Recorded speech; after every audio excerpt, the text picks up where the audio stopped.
From local entertainment drama to international music scene, it's time to be updated. The latest buzz sa mundo ng showbiz.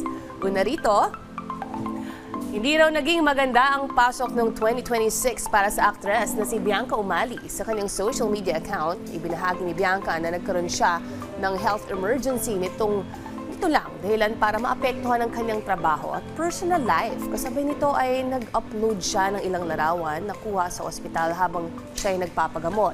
Hindi niya pinunto kung anong klaseng health scare ang kanyang naranasan at eksaktong kondisyon niya, pero sinabi niyang marami siyang natutunan dahil dito.